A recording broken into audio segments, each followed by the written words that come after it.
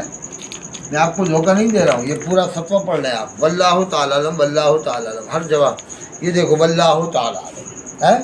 اور الیاس قاضی کا جواب دے رہا ہے واللہ ورسولہ عالم، اور اس کے دعوت اسلامی والے بھی واللہ ورسولہ عالم، یعنی اللہ اور رسول علم میں برابر ہے۔ اللہ ہماری حفاظت فرمائے۔ اس نے تو کباڑی کر دیا۔ کچھ دن بعد یہ قریب ہے کہ یہ بھی شروعات کروائے گا کہ جب بھی اب کبھی وعدہ کرو تو اس سے ہمارے فرقے کو ترقی ملے گی، یوں کہا کرو انشاءاللہ ورسول میں کل آؤں گا، اور جب بھی کوئی اچھی بات سنو تو یہ دیکھو تو یوں کہو ماشاء اللہ ورسول، انشاءاللہ ورسول۔ الیاس قاضی شروعات کروا دے گا، دیکھ لینا اسی طرح کی باتوں کی، اس طرح کا معاملہ ہے۔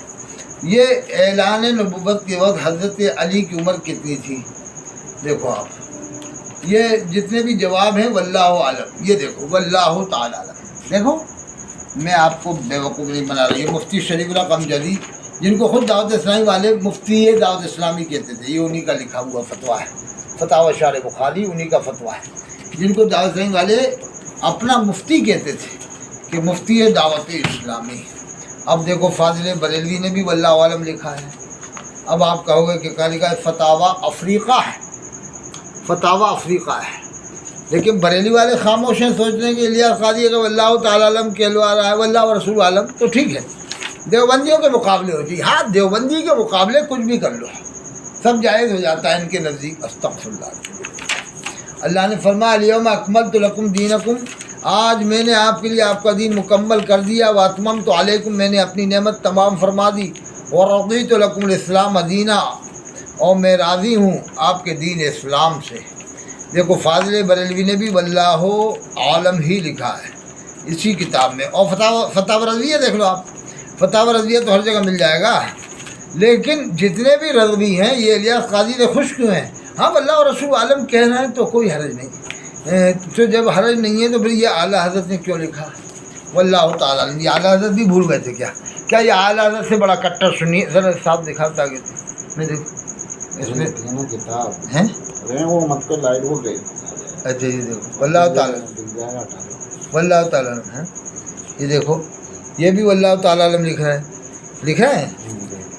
یہ دیکھو اور بھی میں بتاتا ہوں آپ کو، یہ جواب اب جواب شروع ہوتا ہے، دیکھو آپ میں جواب شروع ہو رہا، میں بتا رہا ہوں آپ کو، واللہ تعالیٰ عالم ہی لکھتے ہیں فاضل بریلوی بھی، اور یہ دیکھو واللہ تعالیٰ عالم، یہ دوسری جگہ یہ لکھا ہوا واللہ تعالیٰ عالم، یہ میں نے اور بتا دیا واللہ، یہ دیکھو واللہ تعالیٰ عالم لکھا ہوا ہے، واللہ ورسول عالم نہیں لکھا نا، یہ دیکھو آپ واللہ تعالیٰ عالم الجواب واللہ تعالیٰ عالم، صفحہ نمبر دیکھ لو آپ 23، فتاوی افریقہ، فتاوی رضویہ بھی دیکھ لو، پوری فتاوی رضویہ میں واللہ عالم ہی لکھتے ہیں، واللہ تعالیٰ عالم۔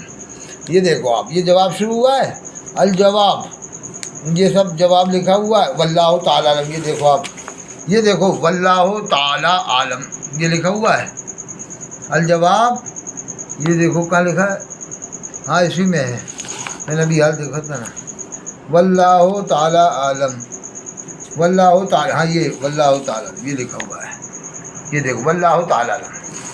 جتنے بھی جواب ہیں اس میں فتاوی افریقہ میں واللہ تعالیٰ، یہ میں نے آپ کو 3 جگہ سے دلیل دے دیا، ابھی میں آپ کو اور دے رہا ہوں تاکہ یہ دیکھو واللہ تعالیٰ عالم، یہ دیکھو یہ واللہ تعالیٰ عالم، واللہ رسول عالم کہیں بھی نہیں لکھا فاضل بریلوی نے، ہیں علماء دیوبندی واللہ تعالیٰ عالم ہی لکھتے ہیں، واللہ عالم ہی لکھتے ہیں، فاضل بریلوی واللہ عالم نہیں لکھتے ہیں، تو وہی تو میں کہہ رہا ہوں دونوں کا چولی دامن کا ساتھ ہے، اور دونوں ایک ہی تھیلی کے چٹے بٹے بھی کہہ سکتے ہیں، اختلاف تو ہے، وہ تو رہے گا، نظریاتی اختلافات ہیں، یہی شیخ الاسلام مفتی تقی عثمانی صاحب نے بھی یہ اس طرح کی بات کہی تھی کہ وہ تعویل کرتے ہیں، تو ایک دم فتویٰ نہیں لگایا جاتا ہے، عقیدہ جو ہے فطری طور سے جو ہے وہ ویسا ہی ہوتا ہے عام طور سے مسلمانوں کا، جیسا ہونا چاہیے عام طور سے مسلمانوں کا.